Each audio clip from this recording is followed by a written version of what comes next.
देखिए बहुत ही क्रांतिकारी फैसले हुए हैं और अब तो इसको लागू करने की बात है और फॉलोअप करने की बात है।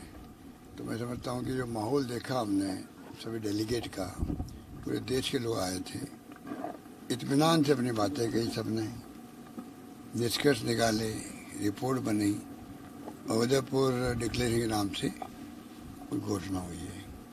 तो थोड़ा इंतजार करें आप लोग भी, क्योंकि अब देखना यह है कि किस रूप में लागू फेजेज में होगा। कुछ प्रोग्राम भी दिए, पद यात्राओं के दिए, जो प्रोग्राम दिए उसको भी देखेंगे आप लोग, तो एक्टिविटी बढ़ जाएगी। और सबसे बड़ा फायदा है कि पूरे कार्यकर्ता देश भर के लोग हैं, गांव-गांव के, तो वो सब में एक उत्साह का संचार भी हुआ है। नेताओं का कमिटमेंट बढ़ा है कि जिम्मेवारी हमारी भी है। जो देश में हालात बन रहे हैं कि आज यहाँ से कहना पड़ा भारत जोड़ो, इसका मतलब भारत का ये कमजोर हो रहा है। जोड़ने की बात तो आप समझ सकते हो क्या मायने उसके। तो आज स्थिति कमजोर भारत नहीं होना चाहिए, जिसके लिए इंदिरा गांधी जी जान दे दी, राजीव गांधी जी शहीद हो गए, सरदार बेनजी जी शहीद हो गए, पर नेस्तनाबूद कर दिया आतंकवाद को। तो वो देश में हम तो ये हत्या देख चुके थे बचपन से क्या, जब से मेंबर पार्लियामेंट बने तब से ही। तो क्या उस वक्त में हालात थे इस मुल्क में, क्या बन गए थे। पर ध्यान देके देश को एक रखा, अखंड रखा और आतंकवाद को पनपने नहीं दिया। आज जो जिस प्रकार की हालात बन रहे हैं, कल मैं यूएन का कोई एक्सपर्ट या कोई है, उसका मैं आर्टिकल देख रहा था, तो वो आतंक पकड़ करे, पता नहीं इस मुल्क में आने वाले वक्त में कितनी हिंसा हो सकती है, कल्पना नहीं कर सकते। अगर ये स्थिति अगर विदेश में बैठे लोग कल्पना कर रहे हैं यहाँ के हालात से, यहाँ के व्यवहार से, सरकारों के, कानून का राज नहीं रहेगा तो कैसे होगा, आप समझ सकते हो। बुलडोजर चल रहे हैं खाली पब्लिक को मैसेज देने के लिए कि देखो हम कितने दबंग आदमी हैं। उसमें गरीब की झोपड़ी उजड़ रही साथ के अंदर। तो कानून की कार्रवाई करनी है, कानून के नियमों से करो, कौन मना करता है आपको, करना भी चाहिए। तो जो हालात में बार बार कहते हैं कि संविधान की धज्जियां उड़ रही है या लोकतंत्र खतरे में पड़ रहा है, मैं नहीं कह रहा हूँ, इतने लेखक पत्रकार सब कह रहे हैं, लिखने वाले। तो ये हालात में यहाँ जो निर्णय हुआ है, तो मैं समझता हूँ कि जो सारांश उसका यही है कि कांग्रेस आह्वान करेगी सभी जातियों के, सभी धर्मों के, सभी वर्गों के लोगों से, सभी लैंग्वेज बोलने वाले लोगों से, भाई कि आप सब एकजुट रहो, देश एक रहे, अखंड रहे, ये हमारी थीम होनी चाहिए। और राहुल गांधी ने कहा था कि मैं अपनी ज़िंदगी लगा दूंगा इस काम के लिए। पर आरएसएस और बीजेपी के मंसूबे जो हैं धर्म के नाम पे राजनीति करने के, ध्रुवीकरण करने के, आज तो लोगों को अच्छा लग रहा है धर्म के नाम पर ध्रुवीकरण हो रहा है। तो नौजवान नहीं समझ पा रहे, उनको अच्छा लगता है, हिंदुत्व की बात कर रहे हैं। पर आज हमारे उसमें डिक्लेरेशन में कहा गया है असली राष्ट्रीयवाद हम अपनाना चाहते हैं, अपना रहे हैं। देशवासी से आह्वान करते हैं कि राष्ट्रवाद हम सब के लिए बहुत सर्वोपरि है। पर जो इनका छद्म राष्ट्रवाद है इनका, कि चुनाव में वोट लेने के लिए राष्ट्रवाद का नाम लेते हैं, वो खतरनाक है, खतरनाक है। हिंसा का कोई अंत हो सकता है कभी कहीं। हिंसा में लोग उतर जाएंगे तो दंगे भी इतने भड़केंगे कि आप कहाँ का रोकोगे, चाहे सरकार बीजेपी की हो, कांग्रेस की हो। तो देश चलता है इकबाल से, चलता है इकबाल से। पुलिस इकबाल होता है तो गांव में शांति सद्भावना रहती है। पुलिस आ गई गांव में, 2 पुलिस वाले होते हैं, तब भी इकबाल से पूरे गांव के या 2000 की आबादी भी है तो वो समझते पुलिस आ गई है, मुकदमा बन जाएगा, ये भय होता है, तब कानून का राज स्थापित रहता। पर वरना तो आप देखते हो कि जो कानून तोड़ने वाले हैं, एंटी सोशल एलिमेंट सब जगह होते हैं।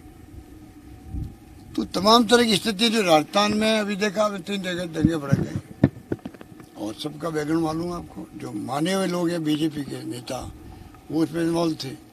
तो करौली का हो, रामगढ़ में तो उन्हीं का बोर्ड था, बदनाम करने लगे कांग्रेस को। जोधपुर में आप देख लो, मूर्ति लेके क्या तमाशा हुआ। तो अभी जांच चल रही है कि देखेंगे क्या स्थिति बनती है, क्या सच्चाई सामने आती है। तो स्थिति है कि शिविर हमारे लिए, मैं समझता हूँ कि कांग्रेस के लिए, कांग्रेस को मजबूत करने के लिए संगठन के तौर पर कि ब्लॉक तक मंडल इकाई की बात की गई आज पहली बार कि मंडल इकाई बनेगी अब। तो बूथ इकाई भी मंडल इकाई अगर नया सिरे से काम शुरू हो रहा है और टाइम बाउंड किया गया है, तो तमाम जो फैसले हुए हैं वो फैसले अब जो इस बात की रहेगी कि ऊपर से नीचे तक सब लागू करने के लिए अपना कमिटमेंट रखे, बस और कुछ नहीं करना है। राहुल गांधी का जो भाषण था उसकी काफी चर्चा है और एक तरह से उन्होंने संकेत ये दिया कि लड़ाई में लड़ूंगा आगे रह के, परिवार के साथ रह के, तो एक तरह संकेत दिया है कि अब वो फिर से लीड करेंगे पार्टी। देखो वो तो जो उन्होंने प्रकट की भावना, वो देखिए राहुल गांधी इतने अच्छे इंसान हैं जो देशवासियों के लिए कुछ भी तरह कुर्बानी करने तैयार रहते हैं। ये मैंने पहले कई बार कहा आपको, क्योंकि मैं उनके साथ में लगभग साल भर था मैं गुजरात के अंदर। आज वो लड़ाई लड़ रहे हैं मोदी जी के साथ में या एनडीए गवर्नमेंट के साथ में, इश्यू बेस्ड लड़ रहे हैं। हम देखा होगा हर इश्यू पे बात करते हैं, वो अटैक करते हैं, इश्यू बेस्ड करते हैं। उनकी छवि खराब करने के लिए करोड़ों रुपये खर्च कर रहे हैं बीजेपी आरएसएस सोशल मीडिया के माध्यम से। जब से राजनीति में आए हैं राहुल गांधी के नाम से इतनी घबराहट है कि लाखों करोड़ रुपये खर्च करने पड़ रहे हैं सोशल मीडिया के माध्यम से, जो आप देख रहे हो। इसकी नौबत क्यों आई भाई, इतना डर क्यों सता रहा है? पर राहुल गांधी ने अपना जो 7 साल का जो मुकाबला किया मोदी जी की गवर्नमेंट से, आज पूरा देश मान रहा है कि अगर कोई तर्क के साथ में कोई राजनीति कर रहा है, इनके साथ में विपक्ष की भूमिका निभा रहा है, उनका नाम राहुल गांधी है। ये कम बात नहीं है कि वो आप देखेंगे कि खाली न्यूज़ देने के लिए न्यूज़ नहीं देते हैं, जो इश्यू बनते हैं उस पर वो बोलते हैं, चाहे चाइना का हो, चाहे कोरोना का हो, चाहे कोई इश्यू हो। ये पूरी मीडिया को समझना पड़ेगा कि जो इश्यू पे बात कर रहा है उसको किस प्रकार से हम उसको दिखाएं या उसको कवरेज देवें, वो उनके ऊपर है। सर एक महत्वपूर्ण बात भी कही कि पब्लिक से जो कांग्रेस का कनेक्शन था वो टूट गया है सर, वापस अब बहुत महत्वपूर्ण बात तो यही है, कनेक्शन टूटा नहीं है, कमजोर हो गया है। क्योंकि जब सरकार नहीं होती है तो स्वाभाविक है कि मानव स्वभाव होता है कि थोड़ा एक टेम्पो बदल जाता है, भाई क्या हो रहा है। तो ये कनेक्ट करने की बात का मायने ये है कि कनेक्ट करके आप किस प्रकार से लोगों का दिल जीतो। और हम खुद ही ये हमेशा कहते हैं भाई सुख दुख में काम आओ लोगों के, हर परिवार के। ये हमारा धर्म कहता है, राजनीतिक काम करने वाले कार्यकर्ताओं या किसी पार्टी के हो, पहला काम है कि वो आम जनता के सुख दुख में भागीदार बने, उनकी समस्याओं के समाधान करें, यही तो है। तो कनेक्ट अपना बोलते जब उनकी काम करें, उनके लिए उनसे मिलें, बातचीत करें, समस्याओं के समाधान करें। तो ये भावना उनकी थी, मैं समझता हूँ कि वो भावना अब काम करेगी, ज़्यादा अच्छे तरीके से काम करेगी। सर आपकी सरकार के 2 फैसले अभी हुए हैं, एक तो कृषि बजट अलग से पेश करना, एक SC/ST के बजट को कानूनी प्रावधान देना। यही दोनों बातें आज संकल्प में भी थे। तो माने जाए कि राजस्थान रोल मॉडल जिसकी आप बात कर रहे थे, उसी रोल मॉडल को कांग्रेस भी आगे बढ़ा रही है। तो जो किसान बजट हमने पेश किया वो भी किया है। हम चाहते हैं कि हेल्थ सभी से सुधरे, या जो जो हमने फैसले किए हैं वो सब तो यहाँ आ नहीं सकते थे, चर्चा में आए हैं, पर डिक्लेरेशन में नहीं आ सकते थे। उसमें कई विचार विमर्श चलते रहते हैं। पर ओल्ड एज पेंशन लागू हमने करी है, अंग्रेजी स्कूलें खोली गांव-गांव में, आज उनके लिए लॉटरी खोल रही है एडमिशन के लिए, बड़ा काम है। चिकित्सा के लिए क्रांति की है, पूरे देश में कहीं नहीं है, पूरे प्रदेशवासियों का ही बीमा हो गया 10 लाख का। और बाकी जो ऑर्गन ट्रांसप्लांट होने हैं उसके तो 10 लाख या 20 लाख रुपए लग सकते हैं, वो फ्री कर दिया। तो ये जो फैसले हमने किया, IPD OPD फ्री किया है, ये भी हम मांग करते हैं भारत सरकार से भी पूरे देश में लागू करना चाहिए। तो ये जो फैसले कई किए हैं जिसका जिक्र आप कर रहे हैं, मैं समझता हूँ कि SC/ST का जो एक्ट बना है 4-5 राज्य पहले बना चुके थे और राज्य बनाए सब लोग, तो उम्मीद की जाती है कि आने वाले वक्त में और राज्य सरकार बनाए। सर ओवरऑल कैंप को कैसे देखते हैं? बहुत ही शानदार तरीके से, सभी तरीके से। इतने अगर 500 डेलीगेट 450 डेलीगेट आए हैं और सभी खुश होके गए हैं, वो कैंप की सफलता का प्रतीक है। और आप देखा हो, किसी से बात कर लीजिए, सब आपको ये कहेंगे कि अच्छे ढंग से संपन्न हुआ कैंप, और आपस में मिलना हो गया, सबका विचार विमर्श हो गए, व्यूज एक्सचेंज हो गए, और मैसेज मिल गया कि कैंप के माध्यम से कांग्रेस हाईकमांड और कांग्रेस के कार्यकर्ता से लगा के नेता तक कि हमारी अप्रोच क्या होनी चाहिए देश के लिए, देशवासियों के लिए। तो सब तरीके से मैं समझता हूँ कैंप बहुत कामयाब रहा। महाराणा प्रताप की धरती से मिशन 2023 के लिए कार्यकर्ता नया संदेश लेकर जा रहा है। 2013 तो देखिए, 23 वैसे तो पब्लिक फैसला करती है कौन पार्टी जीते, कौन विजय प्राप्त करे, पर हमारी कोशिश है कि इस बार सरकार हमारी बने।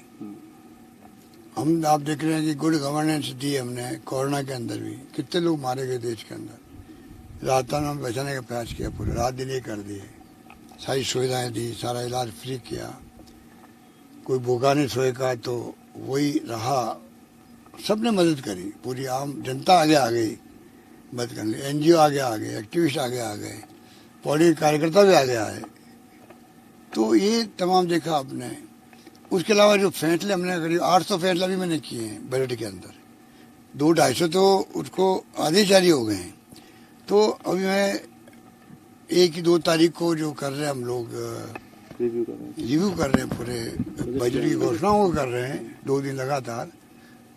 उसमें आप देखेंगे कि किस रूप में प्लानिंग बनती है एडवांस में, कि कितने महीने में कौन से फैसले होने जरूरी है, लाजमी है। तो बहुत बड़ा ये भी एक निर्णय है कि बजट को रिव्यू करके हर डिपार्टमेंट की प्रिंसिपल सेक्रेटरी ब्रीफ करेंगे पूरी कैबिनेट को, उनकी खुद की प्लानिंग क्या डिपार्टमेंट से, मंत्री जो संबंधित मंत्री है उनके साथ चर्चा करके अपना कैलेंडर बनाएंगे कि हमारे डिपार्टमेंट की अमुक अमुक घोषणाएं हैं, ये घोषणाएं का कैलेंडर ही बनाते हैं लागू करने का। तो ये बहुत बड़ा फैसला है। मैं समझता हूँ कि वो लागू होगा तो पूरा बजट की जो घोषणाएं हैं टाइम पे पूरा होगा तो लाभ जनता को मिलेगा उसका। सर आपका शिविर हो गया, अब बीजेपी का भी शिविर हो रहा है जयपुर में, नड्डा जी भी कुछ दिनों पहले आए थे। वो तो अभी क्या घबरा गए हैं वो। मोदी जी ने देखा नहीं आपको कि चुनाव जीते यूपी का और सीधे गए वहाँ गुजरात के अंदर 3 दिन तक, फिर 20-25 दिन बाद फिर चले गए 3 दिन के लिए। तो अपने खुद के घर को संभालने के लिए बाबा जाना पड़ रहा है उनको। तो नेचुरल है कि राजस्थान में तो नड्डा जी भी आएंगे, मोदी जी भी आएंगे, अमित शाह जी भी आएंगे, और जो इनको तमाशे होते हैं और जो इनकी एजेंसियां हैं सीबीआई, इनकम टैक्स, ईडी, उसको एक्टिव करने का काम भी साथ चलता है इनका। पूरा होम मिनिस्ट्री के अंदर हमने सेना को प्रकोष्ठ बना दिया है। मॉनिटरिंग वहीं से होती है कि किस किस के खिलाफ में कार्रवाई करनी है, क्या कार्रवाई करनी है, नोटिस की लैंग्वेज क्या होगी, किस दिन बुलाना गवाही देने के लिए, तमाम फैसले योजनाबद्ध तरीके से कर रहे हैं। ये तीनों एजेंसियों के लोग इतने घबराए हुए हैं कि जब ये आते हैं किसी घर पे घुस जाते हैं, शादी बाहर निकलते हैं, घर वाले कहते हैं आपको कुछ मिला ही नहीं मेरे यहाँ पे, आप क्यों बैठे हो यहाँ पर, कि भाई हम तो तब निकलेंगे तो ऊपर से आदेश आएगा। तो आप सोच लीजिए कहाँ जा रहा देश। हालात बड़े गंभीर है देश के अंदर, सब जगह छापे पड़ रहे हैं। और बीजेपी के लोग तो जैसे को दूध में नहाए हुए हो पूरे देश के अंदर। मैंने देखा कि बीजेपी वाले छापे पड़ रहे हो, कहते बड़ा कड़ाव में दूध रख करके नहा करके फिर निकले हुए ये लोग। तो कोई तरह का उनके खिलाफ कार्रवाई नहीं हो रही है पूरे देश भर के अंदर।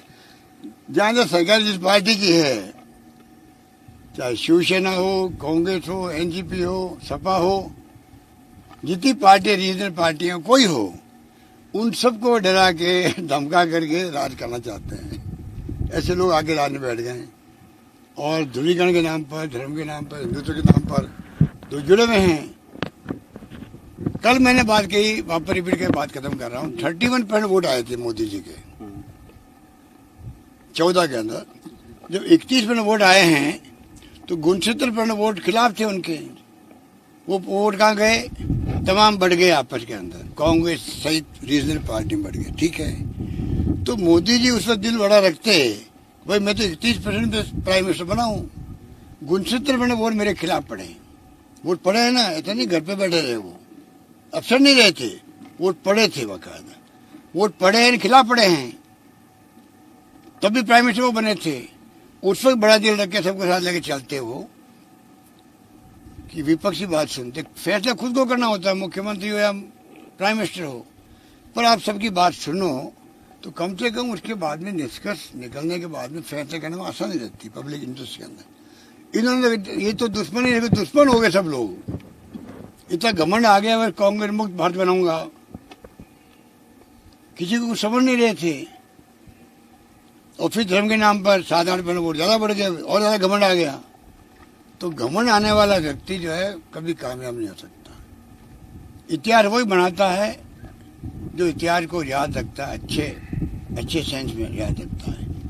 आप पुराने इतिहास को उसकी दर्जा उड़ाओ, उसकी आलोचना करो, तो वो फिर कभी इतिहास बनाने सफल नहीं हो सकते। तो मेरा मानना है कि ये जो माहौल बना है देश में, ना इनके हित में है ना देश के हित में है। सर विक्ट्री साइन की बड़ी चर्चा है सर आपकी, आपने कल विक्ट्री साइन लिया था पत्रकारों से चाय पे चर्चा की बात देखे नहीं अभी। सर सब जगह चर्चा है सर, कल आपने जो विक्ट्री साइन बनाया। सोनिया गांधी जी ने कहा कि वक्त अब कर चुकाने का, पार्टी ने नेताओं को बहुत कुछ दिया, एक बड़ा बयान दिया। वो तो बयान का मैंने कल कह चुका था, मैं उस बारे में कह चुका हूँ कि बहुत बड़ा बयान है। और हर कांग्रेस कार्यकर्ता को सोनिया गांधी जी की इस बात को पूरी तरह जहन में उतार लेना चाहिए। विशेष उन लोगों को जो कोई न कोई पद पे रहे जिंदगी के अंदर, कोई न कोई पद पे रहे, बल्कि कोई पद पे नहीं रहा है तब भी कांग्रेस के नाम पहचान होती है आदमी की, कांग्रेस कार्यकर्ता है, उसका ही मान सम्मान होता है। तो तमाम कांग्रेस जनों को चाहिए, जो सोनिया जी ने कहा कि भाई आपने, पार्टी ने आपको सम्मान दिया है या पद दिया है, ये वक्त आ गया वापस चुकाने का। बहुत बड़ी बात कह दी। सर लोकेश जी को बार बार दिल्ली बुलाया जा रहा है पूछताछ के लिए। हाँ सर, लगातार आप लोग दे नहीं पाओगे वहाँ पे। फिर भी आप बोलिए। सर गणेश्वर में कल जब मैं बात कर छोटे से अरे मैंने गणेश्वर जा रहे हैं, हाँ सभी आ रहे हैं सर। छोटा से ले लो। बोल दीजिए सर। नहीं, बेनेश्वर धाम की तैयारी चल रही है वहाँ पर। आदिवासियों में भी, जनरल कास्ट के अंदर भी, सब कास्ट में बहुत ही उत्साह है वहाँ पर। पहली बार सोनिया गांधी जी गई थी, राहुल जी भी गए थे, हम लोग जाते रहते हैं वहाँ। बड़ा धार्मिक पावन स्थल है वहाँ पर।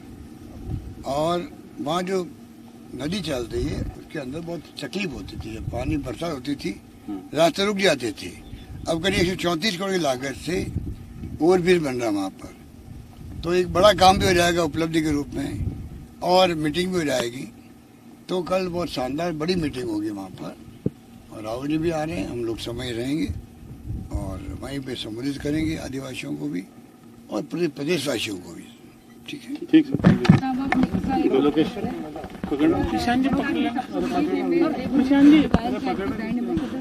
सबसे पहले तो मैं विशाल भूमि के लिए आने के लिए आपको धन्यवाद बोलना चाहूंगी कि आप हमारे